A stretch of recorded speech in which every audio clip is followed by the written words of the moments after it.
அப்படின்னு. ஓகே, திரு தனியரசு, செங்கோட்டையன் இப்போ தாவேக்கால இணைந்திருக்கிறது. டிடிவி தினகரனோ ஓபிஎஸ்ஓ தாவேக்காவோட கூட்டணி சேரலாமா அப்படின்ற ஒரு சிந்தனையில இருக்கிற பட்சத்துல அந்த தயக்கத்தை போக்கக்கூடிய ஒரு வழியை இதை ஏற்படுத்திருக்கு அப்படின்னு பார்க்கணுமா? இல்லம்மா, முதல்ல இப்படி ஒரு மூத்த தலைவர் அண்ணன் செங்கோட்டையன் ஒரு புதிய கட்சி, நடிகருடைய கட்சி, அரசியல் பயிற்சி இல்லாத ஒரு விஜய்கிட்ட போய் இணைந்தது பெரும் பெரும் பிழை, வரலாற்று பிழை அது. செங்கோட்டையன் மாதிரி ஒரு மூத்த தலைவர், அண்ணா திராவிட முன்னேற்ற கழகத்தினுடைய வாழ்நாள் ஆதாயங்களை அறுவடை செய்த கட்சிக்கு வழிகாட்டியாக இருக்கிற, இன்னும் சொல்ல போனால் புரட்சி தலைவர் அம்மா அவர்கள் சட்டமன்றத்தில் சொல்லுகிறார், நான் இறந்த பிறகும் கூட இந்த கட்சி 100 ஆண்டுகள் 1000 ஆண்டுகள் நிலைத்திருக்கும்னு அவ்வளவு உணர்வு பூர்வமா அம்மா சொன்னாங்க. அதை உறக்க மேஜையை தட்டி வரவேற்றது இதே எங்க செங்கோட்டையன் தான். அப்படிப்பட்ட செங்கோட்டையன் அதிமுகவும் திமுகவும் ஒண்ணு, அதிமுகவை வீழ்த்துவதுதான் என்னுடைய முதல் பணி அப்படின்னு தேவைக்கா விஜய் சொல்றாரு. அதை முடித்து கட்டுவதற்கு தான் நான் செங்கோட்டையன் தாவேக்காவுக்கு வந்திருக்கிறேன்.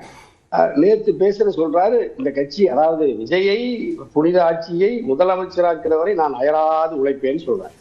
அப்ப இவர் எந்த கட்சி இவரை அடையாளப்படுத்தியதோ, எந்த சின்னம் இரட்டை இலை இவரை 9 முறை சட்டமன்ற உறுப்பினர் ஆக்கியதோ, அந்த செங்கோட்டையனே அதிமுகவை நிர்மூலமாக்குவதற்கு நானே முதற் காரணமா இருப்பேன்னு சொன்ன பிறகு அந்த கட்சியில நம்ம எப்படிமா அந்த கட்சியை நம்பி அந்த கட்சியை யார் மீட்பது, அந்த கட்சியை எப்படி ஆட்சி அதிகாரத்துக்கு கொண்டு வருவது, அது பெரு கேள்விதான். செங்கோட்டையன் அதிமுகவுக்கு எதிரான கருத்துக்களை சொல்லல, அவர் இபிஎஸ்க்கு எதிரான கருத்துக்களை தான் சொல்றார். அதே நிலைப்பாட்டுல தான் ஓபிஎஸ் இருக்கார், டிடிவி தினகரனும் இருக்கார். அவங்க 2 பேரும் அதிமுகவை மீட்கிறேன் அப்படின்னு சொல்றாங்க. செங்கோட்டையன் வேறு கட்சியில போய் இணைந்திருக்கார். அவர் செய்யக்கூடிய வழிமுறைகள் வேறாக இருந்தாலும் அவர்கள் எதிர்க்கக்கூடியவர் ஒருவராகத்தானே இருக்காரு. நீங்க எடப்பாடியை வீழ்த்துறேன்னு சொல்லிட்டு அதிமுகவை வீழ்த்துறேன்னு சொல்ற அது என்னமா பொருள்? அது எடப்பாடியை வீழ்த்தினால் அது அதிமுகவை வீழ்த்துவது. எடப்பாடியை ஆட்சி அதிகாரத்துக்கு கொண்டு வராமல் தடுத்தால் அது அண்ணா திராவிட முன்னேற்ற கழகத்தை ஆட்சி அதிகாரத்துக்கு வராமல் தடுப்பது. அப்ப நீங்க இங்க சாமிநாதன் சொன்ன மாதிரி நீங்க பெரிய மாவட்ட செயலாளர்கள்ல, முன்னணி நிர்வாகிகள்ல, 2006க்கு பிறகாக இருக்கிற செயல்பாட்டில் இருக்கிற அமைச்சர்கள், சட்டமன்ற நாடாளுமன்ற உறுப்பினர்கள் யாரும் வரல. பரவாயில்ல. ஆனா செங்கோட்டையன் வெளியேறிய பொழுது தமிழரசு எல்லாமே செங்கோட்டையனை நாங்கள் எதற்காக ஆதரித்தோம் என்றால், நீங்க சொன்ன மாதிரி அண்ணா திராவிட முன்னேற்ற கழகத்தை அண்ணன் ஓபிஎஸ், அண்ணன் டிடிவி, சின்னம்மா, புகழேந்தி, கேசிபி அவர்கள் அதிமுகவை ஒன்றுபடுத்தி அதிகாரத்துக்கு கொண்டு வருவதற்கு 2026 நாம் தேர்தலை சந்திப்பதற்கு ஒன்றுபட வேண்டும், தொடர் வீழ்ச்சியிலிருந்து மீள வேண்டும், எடப்பாடி திருந்த வேண்டும் என்கின்ற முழக்கத்தோடு வருகிற அவர்களை நாம் ஆதரிக்கிறோம். அப்ப செங்கோட்டையன் வெளியேறிய பொழுது எல்லாரும் என்ன எதிர்பார்த்தாங்கன்னா, செங்கோட்டையன் ஒரு மூத்த தலைவர் மையமாக இருந்து சின்னம்மா, டிடிவி, ஓபிஎஸ், கேசிபி, புகழேந்தி என்ன மாதிரி, பிரபாகரன் மாதிரி இருக்கிற அனைவரையும் ஒருங்கிணைக்கிற பெரும் பொறுப்பை அண்ணன் செங்கோட்டையன் செய்வார் என்று எல்லாரும் எதிர்பார்த்தோம். அப்படித்தான் ஆதரிச்சோம். அப்படித்தான் பசும்பொன் முத்துராமலிங்க தேவரையாவுடைய அக்டோபர் 30க்கு போய் சின்னம்மாவை சந்தித்தார், டிடிவி சந்தித்தார், ஓபிஎஸ்ஐ சந்தித்தார். வெறும் 30 நாட்கள் கூட ஆகல, 1 மாதம் கூட ஆகல. நீங்க இந்த அண்ணா திராவிட முன்னேற்ற கழகத்தை முழுதுமாக துறந்து விட்டு நேராக அதுக்கு எதிராக இருக்கிற அதிமுகவை களத்தில் இருந்து அகற்ற துடிக்கிற தமிழக வெற்றி கழகத்தை, ஒரு சாதாரண சின்ன நடிகர் விஜயை முதலமைச்சராக்குவேன்னு சொல்ற அந்த வார்த்தை இருக்கலாமா? இதை விட பெரும் கொடுமை எனக்கு தெரியும் தமிழ்நாட்டு. விஜய் அதிமுகவை இப்போ வரைக்கும் விமர்சிக்கவே இல்லை சார். இப்போ சேர்ந்த செங்கோட்டையன் விமர்சிக்கிற அளவுக்கு கூட விஜய் இதுவரைக்கும் அதிமுகவை விமர்சிக்கவே இல்லையே. ஆமாமா, இப்ப போட்டி திமுகவுக்கும் டிவிகே இருந்தா, TVK versus DMK, Stalin versus Vijay சொல்லிட்டா அதிமுக அந்த இடத்துல எங்கம்மா இருக்கு? அதிமுக ஒரு பொருட்டே இல்ல. அது புரட்சி தலைவர், புரட்சி தலைவி அம்மா மாதிரியான தலைவர்கள் தலைமையேற்று வழிநடத்திய அந்த கட்சி இப்பொழுது யாரிடத்தில் இருக்கிறது அப்படின்னு ஒரு மிக தாழ்வா எடப்பாடியை சொல்றாரு. அப்ப எடப்பாடியை ஒரு அரசியல்வாதியாகவே மதிக்காத, அண்ணா திராவிட முன்னேற்ற கழகம் என்கின்ற மாபெரும் மக்கள் பேரியக்கத்தை ஒரு அரசியல் கட்சியாகவே மதிக்காத இந்த சாதாரண நேற்று ஒரு நடிகர், அரசியலில் பால்வாடி குழந்தைக்கு இருக்கிற ஒரு பயிற்சியோ அனுபவம் கூட இல்லாத ஒரு சாதாரண நடிகர் ரொம்ப குறைச்சு மதிப்பிடுறீங்களோ திரு தனியரசு? இல்ல இதுவரைக்கும் இல்லம்மா, இதுவரைக்கும் ஒரு வார்டு மெம்பர் கூட ஆகல. அரசியல் அவர் இதுவரைக்கும் எந்த கொள்கையும் சொல்லல, எந்த தத்துவத்தை சார்ந்து இருக்கிறதாக சொல்லல. அவரு யாரை பின்பற்றினார் என்று யாருக்கும் அந்த குடும்பத்தில் இருப்பவர்களுக்கே தெரியாது. இப்பொழுது வரை கொள்கை தலைவர்கள் யாருன்னு அறிவிச்சிட்டாரு, என்னென்ன கொள்கை என்பதையும் அவர் சொல்லியிருக்காரு. அந்த கொள்கை தலைவர்களை பின்னாடி வச்சிருக்கிறது அந்த சாதி வாழ்க்கைக்காக வச்சிருக்கிறாரு. அந்த தலைவர்களோட தத்துவம் தியாகமும் அவருக்கு தெரியுமாமா?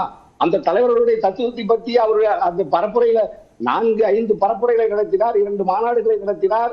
இதுதான் தந்தை பெரியாருடைய கொள்கையில் ஒரு 10 கொள்கைகளை பட்டியலிட்டு பிரகடனப்படுத்தி இருக்கிறாரா, பேசி இருக்கிறாரா அந்த விஜய்? இல்ல. அஞ்சலை அம்மாவுடைய தியாகத்தை பற்றி பேசி இருக்கிறாரா? கர்மவீரர் காமராஜர் ஐயாவுடைய எளிமையை, தியாகத்தை, 9 ஆண்டு காலம் நாட்டுக்கு விடுதலைக்காக சிறையில் இருந்தார், தோற்று போனார், சொத்து இல்ல, சுகம் இல்ல, மாளிகை இல்ல, வெளிநாட்டு கார் இல்ல. ஆனா விஜய்கிட்ட என்ன இருக்கு? எதுக்கு பின்னாடி கொள்கை தலைவர் வச்சிருக்கிறீங்களா? இதை விட மோசடி உலகத்துல வேற ஏதாவது இருக்குமா? நீங்க கொள்கை தலைவர் காமராஜர் ஐயா வச்சிருக்கீங்க, ஆனா 100 கோடி ரூபாயில பங்களா கட்டிருக்கீங்க. கொள்கை தலைவர் காமராஜர் ஐயான்னு வச்சிருக்கிறீங்க, ஒரு வெளிநாட்டு கார்ல வர்றீங்க. அப்ப நீங்க தனி விமானத்துல வர்றவர் தான் உங்க காமராஜர் ஐயா இதைத்தான் சொல்லி கொடுத்தாரா விஜய்க்கு, தமிழக வெற்றி கழகத்துக்கு? எங்க தந்தை பெரியார் வச்சிருக்கிறீங்கல்ல, அது எது ஒரு பகுத்தறிவு கருத்து எங்காவது பேசியிருக்கீங்களா? என்னோட கேள்வி என்ன அப்படின்னா, எடப்பாடி பழனிசாமியை தோற்கடிக்க வேண்டும் என்று நினைப்பதும் அதிமுக தோற்க வேண்டும் என்று நினைப்பதும் ஒண்ணுதான் அப்படின்னு சொல்றீங்க. இதே கருத்தை தான் டிடிவியும் சொல்றாரு, ஓபிஎஸும் சொல்றாரு. அப்ப ரெண்டுத்துக்கும் என்ன வித்தியாசம்? இல்லம்மா, அவங்க வேற ஒரு கட்சியில போய் விஜய் மாதிரி ஒரு பையனை கொண்டுட்டு வந்து நான் ஒரு வயசானவர் கொண்டுட்டு வந்து முதலமைச்சராக்கிறேன்னு சொல்லியிருந்தாங்கன்னா அவங்கள இதை விட கடுமையா நான் சாடுவேன். என்னை மாதிரி யாரும் விமர்சிக்க முடியாது. ஆனா அவங்க என்ன சொல்றாங்க, நாங்க கட்சியை மீட்டு ஓபிஎஸ் ஆகிய நான் முதலமைச்சராகன்னு சொல்றாரு. நான் கட்சியை மீட்டு டிடிவி தினகரன் ஆகிய நான் அமமுக நான் முதலமைச்சராகன்னு சொல்றாரு. சின்னமா நான் முதலமைச்சராகன்னு சொல்றாங்க. இவங்கெல்லாம் புரட்சி தலைவர் அம்மாவின் கருத்துக்களை தாங்கி நின்று அண்ணா திராவிட முன்னேற்ற கழகத்தின் முதலமைச்சராக இந்த நாட்டை ஆள போறேன்னு சொல்றாங்க. அது தந்தை பெரியார், பேரறிஞர் அண்ணா, புரட்சி தலைவர் அம்மா கண்ட கனவை நனவாக்குகிற இயக்கம். அந்த கருத்து, அந்த தத்துவம். நீங்க தமிழக வெற்றி கழகம் இன்னொரு கட்சியில போய் சேர்ந்து கொண்டு நீங்க எப்படி நீங்க இந்த கட்சியை அழிக்கிறதுக்கு தான் முயற்சிக்கிறீங்க. அதுதான் இன்னும் பெரும் பிழையமாது. அது மட்டும் இல்ல, இவர் போறது மட்டும் இல்ல, இன்னும் பல அமைச்சர்கள் வருவார்கள் என்று வேற நேற்று சொல்றாரு. எனக்கு தெரியும், நீங்க இப்ப எங்க சாமிநாதன் மாதிரி ஒரு ஆழமான ஊடகவியலாளர்களுக்கு தெரியும், எங்க முனவர் பாஷாஜியா மாதிரி நீண்ட அரசியல்வாதிகளுக்கு தெரியும். நேற்று தமிழக வெற்றி கழகத்தில் வரவேற்பு கொடுக்குறாங்க கோவில. எங்க செங்கோட்டையனுடைய பேச்ச பாருங்க. அவருடைய வாழ்நாள்லயே அப்படி ஒரு எழுச்சி மிக்க பேச்சு, நம்பிக்கைக்குரிய பேச்சு, தடுமாறாம பேச்சு பேசுறாரு. அதிமுகவின் வெற்றிக்கு கூட பேசாத செங்கோட்டையை நேற்று தமிழக வெற்றி கழகத்துக்கு அயராது உழைப்பேன், எல்லா அமைச்சர்கள்லாம் வர போறாங்க, டிசம்பருக்குள்ள பெரிய மகா. அவருடைய குற்றச்சாட்டையே அத்தகைய முக்கியத்துவம் தனக்கு இவ்வளவு ஆண்டுகள் உழைத்த கட்சியில கொடுக்கப்படல அப்படின்றது தானே?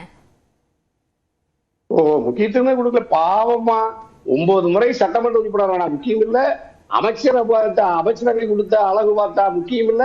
சார், அவரோட முக்கிய கோரிக்கை ஒருங்கிணைப்பு, அத கருத்திலே கொள்ள மாட்டேன் அப்படின்னு சொன்னாங்களே சார். அபிநயமா நீங்க சொன்னீங்க, சிறைக்கு போறாங்க அம்மா, இவரை கல்வி அமைச்சராக்கிட்டு போறாங்க. அதற்கு அப்புறம் இவருக்கு எந்த முக்கியத்துவம் தரலன்னா, எப்ப முக்கியத்துவம் தரல?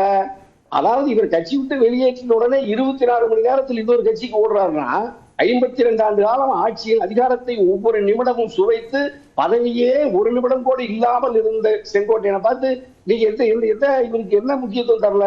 அப்புறம் கார்டன்ல தலைமைச் செயலகத்துல 3வது 4வது இடத்தில் இருந்த செங்கோட்டையன் 30 நாட்கள் கூட பொறுத்துக் கொள்ள முடியாமல் எடப்பாடியோடு அதிமுக பிரிந்தவர்களை எல்லாம் ஒன்றுபடுத்தி போராடி அதிமுகவை வைத்து இவர்தான் அதிமுகவின் பொதுச் செயலாளராக வரப்போறான்னு நாங்க எல்லாரும் நம்பிக்கையோட இருந்தோம். அடுத்த முதலமைச்சர் செங்கோட்டையன் அதிமுகவோட இவர்தான் நாங்க காத்திருக்கிற நேரத்துல இவர் போய் விஜய்ங்கிற ஒரு சாதாரண நடிகரை போய் தொகுதிக்கு ஒரு 5000 ஓட்டு இல்லாத ஒரு கட்சியை போய் சேர்ந்துக்கிட்டு அவரை முதலமைச்சராக்குன்னு சொல்றாருலமா, அதுதான் புரட்சி தலைவருக்கும் புரட்சி தலைவர் அம்மாவுக்கும் 2 கோடி தொண்டர்களுக்கும் செய்கிற பச்சை துரோகம். சரி, ஓகே. திரு ராம்கி, தாவேகா